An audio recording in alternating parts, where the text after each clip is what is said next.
So I have a problem. I have a lot of Japanese music I listen to, and a lot of it's not on Spotify. What do?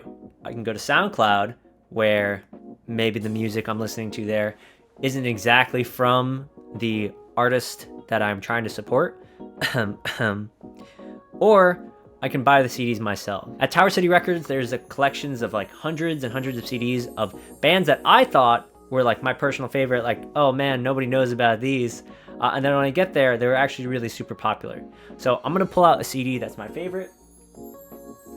This is Greatest Hits of Tatsuro Yamashita. It is one of my favorite albums by him, and you can probably only find this specific CD if you're going to import it from Japan. When I looked for it a couple of years ago, I wasn't able to find it in US stores, and if you're going to like a thrift store or record store or anything like that, you're probably not going to find that either. The important thing I'm trying to explain is that I own this piece of media, and with this piece of media, I get to do with it and listen to it whenever I want and however I want. I could break it in half if I wanted to, which I'll do it. Joking.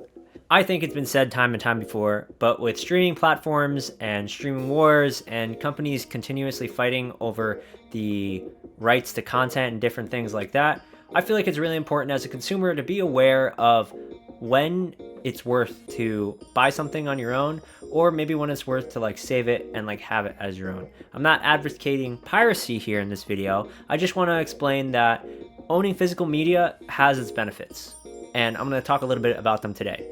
The first benefit being, it looks cool. I really like looking at CD cases and seeing them stacked up on my wall and having the ability to look at them when I'm just perusing my music collection. It feels really good. I think that artwork on music CDs and cases and covers is kind of underrated. Some of the most influential and greatest music of all time also pairs with the album cover and the art that it has on top of it. I mean, we all know Pink Floyd, Daft Punk, Taylor Swift. Everybody has an image of that song in their head that's theirs, and they also kind of pair that with that album cover. At least I do. Owning this piece of physical media makes it so that I'm a little bit more connected to the music that I listen to. If I add a file on my computer, a file on Spotify, it's a little bit different just clicking on a button and just letting it play. I feel personally the feeling of putting something into the CD player, slotting it in, and letting it go, that's a really good feeling for me. So number 2 would be nobody can take it away from you. And by that, I mean that there's no expiration date, or there's no subscription, or there's no, oh, this item is going into the vault, so you will never be able to listen or watch it again. I feel like as consumers, we've all kind of gotten used to the idea of streaming services kind of like flexing and moving the content options around. Like, why can't I watch a show that was on this service that I paid for at the time, and now I can't? Like, that's crazy to me.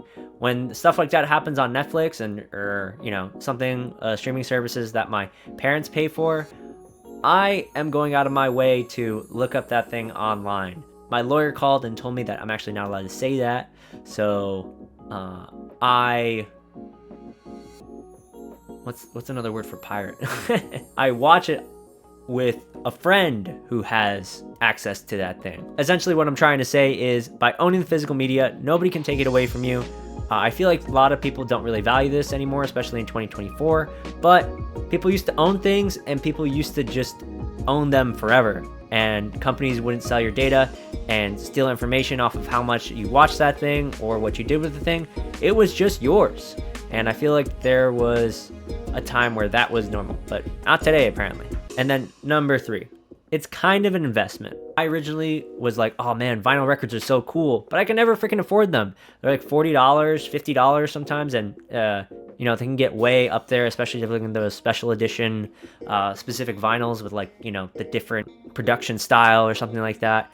I personally love CDs. I've been using them, and the feeling of putting a CD into a player has always been something that I enjoyed, and I like burning them. I like making them. I like making them as gifts. I get them as gifts. It's a really fun thing to do, and I feel like it's also something that is more valuable in terms of the sentiment or like the feeling or emotion that comes out of you when you're listening to that thing. You may lose portability, but when you're at home or when you're relaxing or you just want to be able to turn something on, like I turned these speakers on today. They're not connected because I'm setting up a new setup, and I just turned on Chibo Mato's stereo type A, and it just started playing, and you know, my computer wasn't even on, and I was just vibing, waiting for my stuff to start up. It's like, damn, this is a good feeling. Just the feeling of clicking a switch up, things working, and you don't have to worry about your service being removed or like connected to another thing. You have to pay a subscription. It's just there. You own it. It's yours. You should own your things, and you shouldn't let other people dictate whether or not that thing can be taken away from you via subscription model. So I know it's hard to avoid subscription models. A subscription model is involved in every facet of our life. And I feel like extracting that and pulling that back in one layer at a time will probably make it so that both you and your money will be like more satisfied. And that will lead to a more content and happier life. I know that tomorrow, if everything went to shit, all the servers get down, like the Microsoft issue that happened, I can still play my music as long as I have electricity and these crappy speakers from like 1990 something.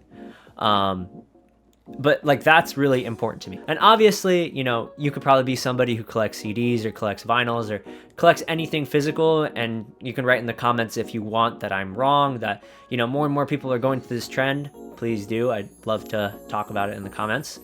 But the average person probably sees these things as just like useless. Like, why would I need to own them? I can just go on my computer. I can just go on my phone. Convenience and making things easier doesn't exactly mean that they're better.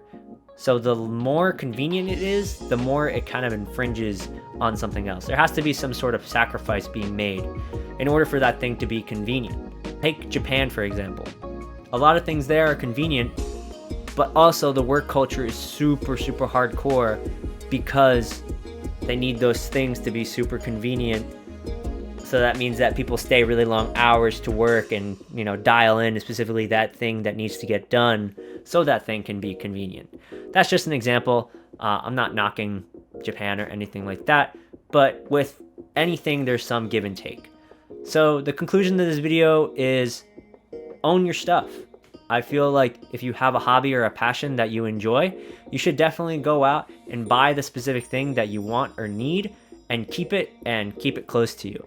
This is my small little CD collection, and I love it so much. I'd say that in terms of my personal belongings, that thing brings me a lot of joy. Just looking at this shelf right here, being like, dang, this Kaede lamp album is fire. I haven't even opened this and played this yet. I gotta do that today. I will do that right now.